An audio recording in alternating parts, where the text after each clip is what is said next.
So Tristan, Alex, thanks for joining me today on this panel. Maybe just to start off with, tell us a little bit more about your respective efforts. What are you working on these days? Yeah, thank you, Irene. It's great to be here. I'm co-founder and co-CEO of Calm, which is a popular app that helps people to primarily find calm, but we teach that through meditation. We also have some other content, but it's primarily meditation. And our mission is to bring these ancient techniques that, for a wider audience, are pretty esoteric and tricky to understand, and make them accessible, make them simple to understand, and create a product that weaves meditation into people's busy modern lives. Thanks for having me too. I'm Tristan, and I used to be, a design ethicist at Google, where I was focused for 4 years on the issues of how do you ethically steer 1 billion people's thoughts and behaviors when you make design choices about how a smartphone works and things like that. And I left to participate in conversations like this and start a movement called Time Well Spent, which is about changing the incentives of the attention economy from this race to the bottom to get attention at all costs, to instead being about a race to help people fulfill human values or spend their time well spent. So that's what I work on now, and I'm excited to be here. Tell us more about Time Well Spent and this whole idea of helping people get their attention back. Well, so there's the most common narrative in Silicon Valley is this idea, in the world actually, that technology is neutral. That Snapchat's just this tool, and then it's just up to us to choose how do we want to use it. And I think to just name the elephant in the room, this is just not true. The attention economy is a competition for attention at all costs. If you are a meditation app, if you're a game, if you're the New York Times, if you're a news website, if you're Facebook, you're competing for attention. So Netflix wants your attention, YouTube wants your attention. Everyone needs your attention to be successful because of the business model of advertising. And the best way to get people's attention is to know what persuades them or what pushes their buttons. So, Justin was just on stage and he did Justin TV, and he figured out if you just sort of put a camera to your head, it's a really good way of getting people's attention. But there's a difference between what works at getting our attention versus what's good. And that distinction usually we don't even think about it. And so Time Well Spent is an effort to change the conversation about both how we think about how we design technology and also changing the incentives so that instead of competing to maximize how much attention you get, you're competing and rated based on how much of a positive difference you make in people's lives. I think of it a lot like sugar. Yeah. The very things that make us attracted to sugar, sometimes those are exactly what's wrong or bad for our health. And in a lot of ways, what draws our attention is exactly where we should not be spending our time.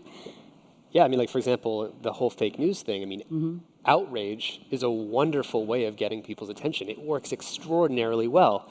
All I have to do is just show you something that generates outrage, and it works at getting your attention. In fact, it works not just at getting your attention, but then sharing it to all these other people and saying, can you believe the thing, right?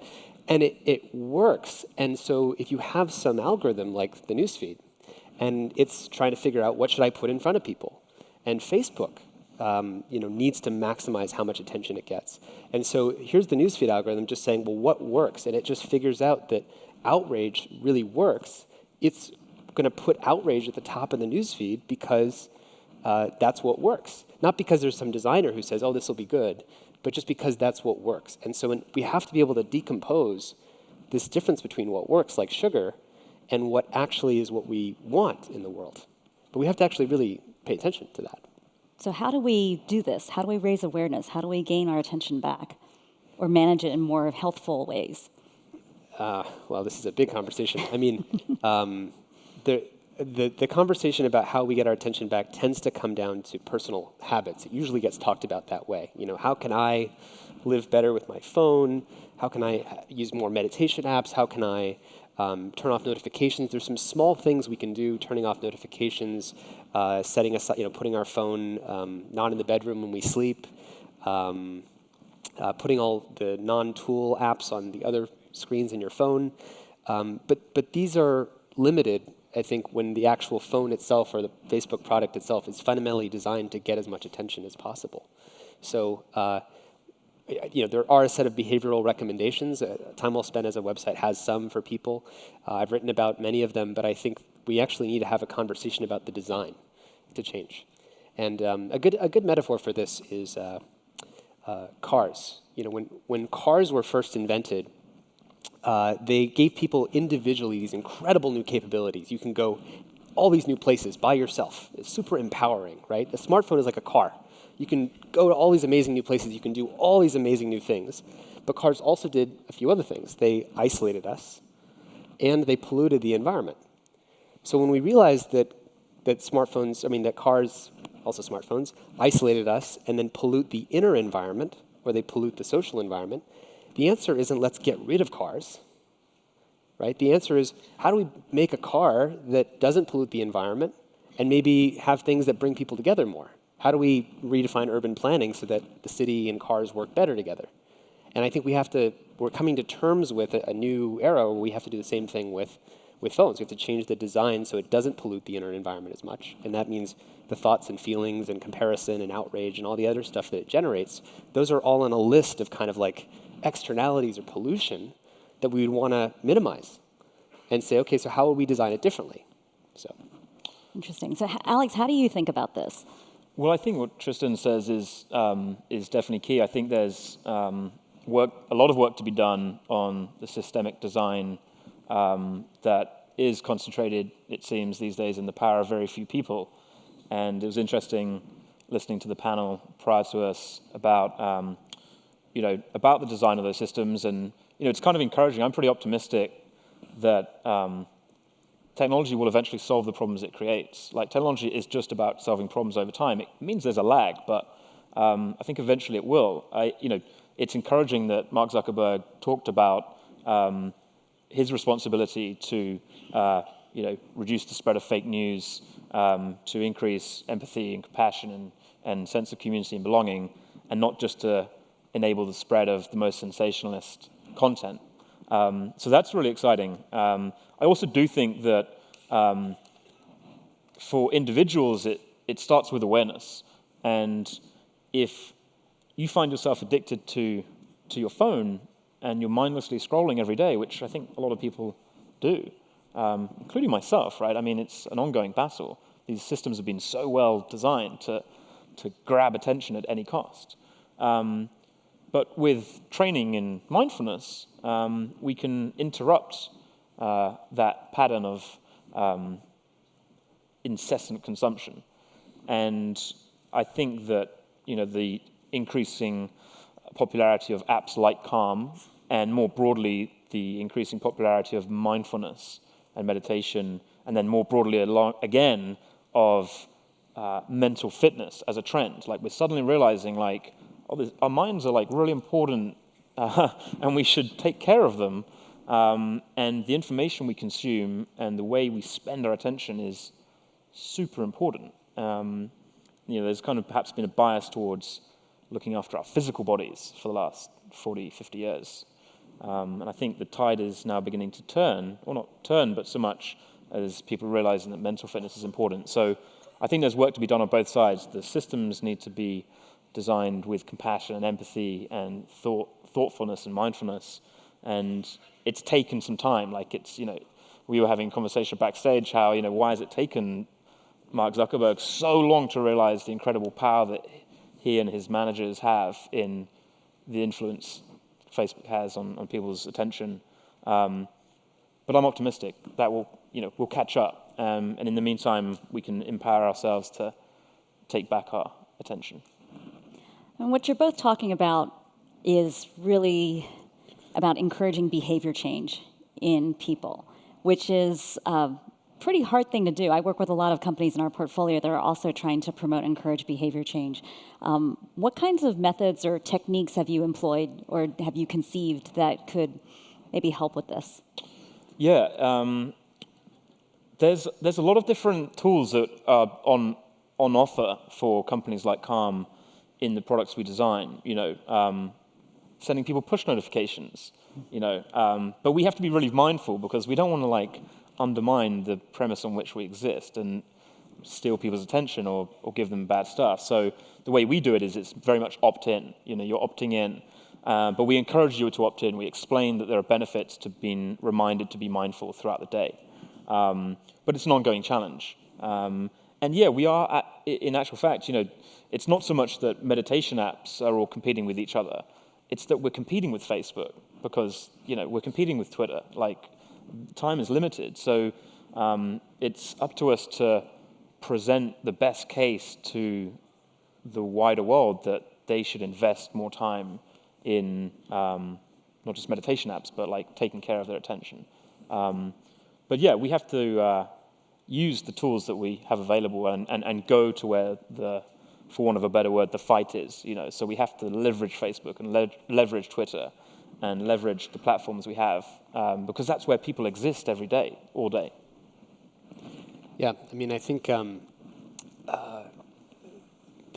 what a lot of people don't realize is that there's a playbook of principles, behavior change principles you can use to get people to use products more. I don't know if any of you have heard the names Nir Eyal, who wrote the book Hooked, or BJ Fogg at Stanford, who was a lab I studied at actually when I was at Stanford, called the Persuasive Technology Lab, where they basically teach you this is how you get someone to engage with your product, to come in, to stay longer, and to come back tomorrow. And there's a whole bunch of techniques. I wrote an article called How Technology Hijacks Your Mind that goes through 10 techniques that you recommend reading. And what people often don't realize is that that when they're using a product, that there's deliberate design strategies in these products to get you to use it. Let's take one, for example, that's been referenced recently. Snapchat puts a fireball and a number next to every contact in your address book. So if you're a teenager, you're 16 years old, living in San Francisco, and your top friends, for each one, it shows you how many days in a row you've sent a message back and forth. So if I've sent a message with my best friend, there's a number 150 showing there's 150 days we've gone consecutively. These are streaks, right? This is a streak. Yes, my daughter is obsessed with this. Yeah, so snap streaks. Okay. Super popular feature. Snapchat's the #1 way that teenagers communicate. Okay. So now you could say, if you're a Snapchat designer, now I'm going to add this feature, and it's going to count the number of days people have communicated consecutively. And I'm not doing anything wrong because you can just ignore it, and you don't have to pay attention to it. And yet, at the same time, what's actually going on for kids? Well, it turns out there's a woman at Emily Weinstein at Harvard who studied kids in live situations. When they go on vacation, they give their password to 5 other friends to make sure that their friends keep up their streak for them. My daughter has done this. Yeah. This is a true story. It's a real thing. And because it's persuasion. We found a button in your brain that says, if I give you a number of consecutive days, even though this is totally meaningless, this just does not matter, but I can convince you, I can give you something to lose. You don't want to lose this. Now that I've invented this manufactured number of 150 precious days in a row, and now you don't want to lose that. So now I've got something you want, and I'm Snapchat, and that helps me get you to use it more tomorrow. So now the question is, what is ethical persuasion? And what is unethical persuasion? And the thing that's unethical about this is that their goals in designing that are not the same as your kids' goals or our kids' goals. And so there really is a misalignment of incentives between what companies want people to do when they design these behavior change things and what we want to do. But that conversation has usually not been illuminated. And so there really isn't this really important conversation that needs to happen. It's interesting, actually, that exact feature. We use it in Calm. Exactly. But actually, but wait. Actually, it works better. I think it's an ethical idea, to use your word, because the practice of mindfulness, which is what we're teaching in the app, is best done on a daily basis. So there's a reason why we want to encourage people to use it every day. And then you take the exact same feature and put it in Snapchat, and it's like, well, you don't really need to use it every single day, right? So it's interesting how you can just change the context and suddenly like. When I say the difference is that let's say there's a person and their goals for their life are they would like to develop a practice where 5 days in a row or even 7 days in a row, they would like to have that. So a streak is empowering or cooperative or on their team to help them live by their values. Right. As opposed to over here, the reason Snapchat is doing this is not because it's a person's goal in their life to make sure that they send an arbitrary message. Because actually what happens with people is they're not sending like some thoughtful message. They actually just fire off something just so that they keep up the streak. It could be like a photo of the floor or something like that. And so the difference is, again, back to a respect for autonomy.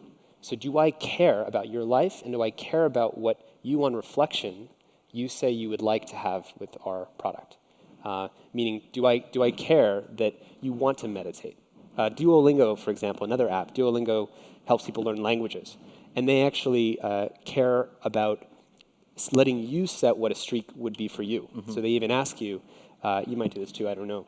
My co-founder's here. Can you make a note, Michael? That's really great. But it's an extra way of respecting someone's autonomy. It's saying, okay, hey, look, you want to learn French, and you're going to France, and so I'm asking you, I care about you. I'm asking you, what would be time well spent for you? How many days in a row, in a week? What would be a streak that would be on your team? And I'm demonstrating that I care about you. That's not what Snapchat's doing. And that's not what a lot of apps are doing. And that's one of literally thousands of techniques that you learn if you study this field. And I think there's this huge elephant in the room in our whole industry, which is that our industry is run on these behavior change persuasion techniques. And because there are many benefits that do occur, I mean, I'm sure there's someone somewhere in the world who through snap streaks had some amazing life-altering positive experience happen. It's like someone who swiped through their 800th match on Tinder after hour number 5, and they found like the love of their life. And had Tinder not designed their app like a slot machine, they would have never found the love of their life. So this is a reasoning style. This is a way that people use to justify what's good, because there are positive outcomes that also happen when you use these persuasive techniques. But we have to ask, at what cost? Is it best for everybody to swipe their 800th match? Or for everybody to have snap streaks built into the #1 communication tool that you use for an entire demographic?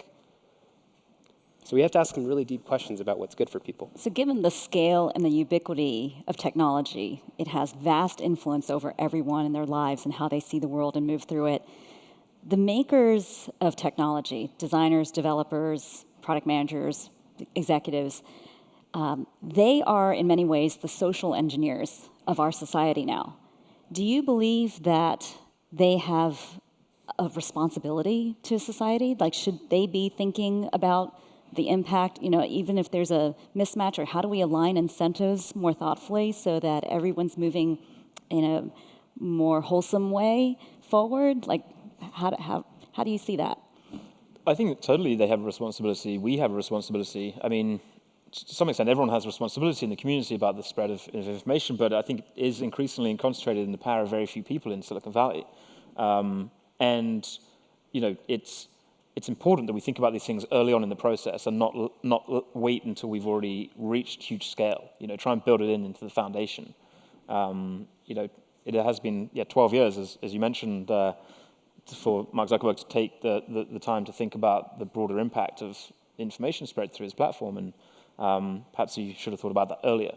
But it's tricky, isn't it? Because as founders and entrepreneurs and product managers and executives, the primary goal is to try and make things work, and that's like the main goal, because you have investors, you have employees, and you're trying to we operate in this capitalist society, and so the first thing is how do we make it work? And then it's once it's working, then you can have the time and luxury to elucidate on how we should have maybe designed it early on. But it's chicken and egg, right? Because if you're an entrepreneur starting out and with a new product, and you think you might have the next Snapchat, of which there are probably thousands of entrepreneurs right now in a 5-mile radius of this building who think that it's going to happen. Should they be thinking so early? Probably, actually, right? Because some of them are going to break out. So it's a tricky one. You can understand if they don't, but you would hope that they do. So it really depends on, like he's saying, the stage of the company. So when I was at Google, the way I got to do this design ethics role is there was a presentation that I made actually right before I was thinking I was going to leave that said at the beginning, never before in history have essentially 50 people working at 3 tech companies, Apple, Google, and Facebook, basically been the designers, the urban planners of this city of 1 billion people's attention. And their choices organize this city. So, the apps, the individual apps aren't critical to the urban planning, but these bigger companies, Apple, Google, and Facebook, are really designing. Imagine there's like a city, just like San Francisco, except 1 billion people are living in it. And instead of a public representative government, you have 3 private companies who, just through their own autonomous actions, kind of inadvertently ended up with this city. And it's designed in a certain way. And the way it's currently designed is to suit the goals of those companies. Sometimes those decisions are made consciously, and sometimes they're made unconsciously. For example, Facebook deliberately needs to, because of its business model of advertising, it needs to get people to use the product as much as possible, or at least every day. And so in its corner of the city, it really wants to suck people in and keep you there and just send you in loops and put casinos wherever they can. And I mean, I'm not saying this because there's an evil intention here. I just mean they have to do whatever works. So there's this question, though, of responsibility. So if you're just trying to get your thing to work and you're at the beginning, you don't have the luxury of being able to think about responsibility. But when you're essentially designing now the infrastructure, the public infrastructure that 1 billion people live by, if you're Snapchat, you are the public infrastructure for a certain demographic who communicate every day on your platform for a very specific population of people. And you might think, especially since that population is a lot of teenagers and children, you would want to care. And who are the people as well who are in that design role? What are their ages? What are their backgrounds? Computer science, engineering, mostly men in LA, in the case of Snapchat, designing this product or service. And you don't hear a lot about caring about what's really good for people. And then what would it mean to care? I mean, so what are the backgrounds? What's the diversity of the minds, the experiences, the ethnic backgrounds, the educational backgrounds, academic backgrounds of the people in those rooms? And because of competition, Apple and Google are trying to release the next phone and the next OS every year, that where in your schedule, if you're working at Apple or Google, like imagine looking at the Google Calendar and you go to work, like where's the block of time among all the other stuff you got to do that says, let's think about what's best for people in the city, right? So Arturo Bahar, who spoke here several years ago, at Facebook has done some amazing stuff at Facebook on compassion, right? Where he had this team that was trying to do what's best for people and help reduce cyberbullying. And there are efforts like this at companies, but they tend to be under-resourced because at the end of the day, in a hyper-competitive environment, that stuff gets lower priority than the stuff that increases engagement or keeps people engaged on a platform until you're deeply financially secure and stable. But Apple and Google and Facebook are now in pretty reasonable, strong positions that they could allocate more. And we need to, as consumers, be able to advocate for much more to be done there. And there really needs to be a different accountability system that says, what is our political representation in the system? Where's the public get to say, this city is being deliberately designed in a way that's not best for us. And we want it to be designed in a way that's good for us. And a lot of that problem is advertising.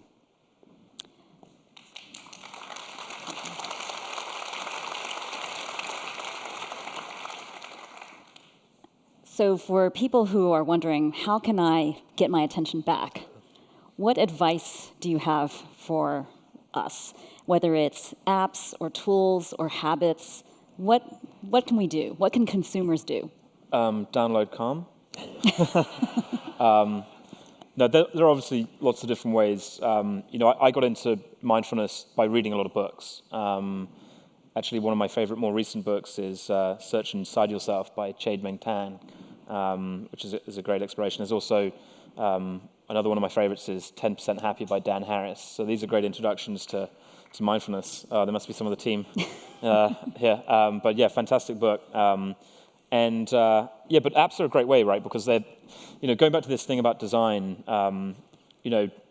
we've designed our apps, and in Calm's sake, designed them to fit in with busy schedules, right? Most people don't even today have the time to read a book. I actually think most books are too long generally, but that's a different conversation.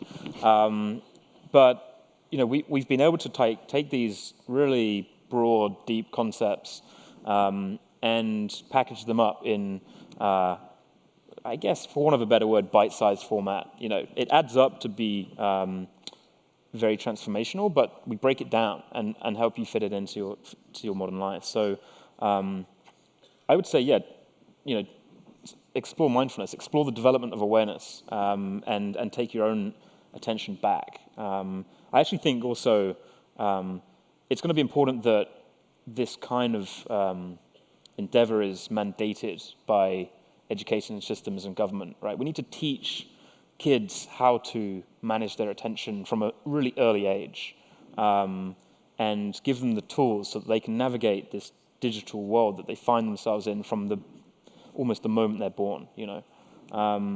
There are kids going up now with iPads and screens, and that's the lens in which they see the world. So we need to give them the internal tools to help them not be mastered by those things, but to be the masters of their own attention. But there's, obviously both sides of it are important. I know we don't have too much time. What can you do? So one, just concrete recommendations I've spent a lot of time thinking about. Turn off notifications from anything that isn't a person.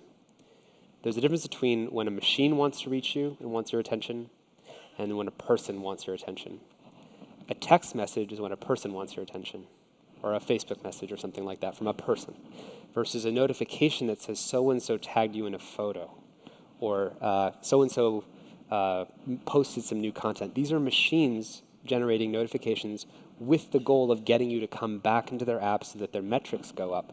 Not because they're evil, that's their goal. So, one way you can get your attention back is just turning off all notifications except for from people.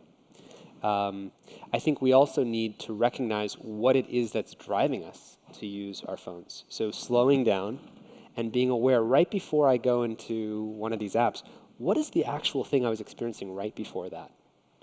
And usually there's some unconscious loop of anxiety or a moment of stress or an I don't know, or I'm writing the third paragraph of an email and suddenly I don't know what to say and I just grab my phone because it was right there and there wasn't too much of a gap. It's really understanding in slow motion. It's like we don't take a microscope to our own experience and just recognize what was causing me to do that. I also think we have to think about that our phone provides the most immediate, more stimulating, more educational, more productive choice with what to do with my time than anything that reality can offer me if I'm sorting by just what's good for me as an individual. And so if I'm just sorting for what's me as a good individual, I can always get an extra thing done, always check some extra thing, always read another thing, always be entertained. So we have to know, what am I sorting by? Am I just sorting by what's stimulating for me? Or do I care about the social environment? All right. Cool. Well, thank you. Thank you so much. Thank you. Thank you, guys. Thanks.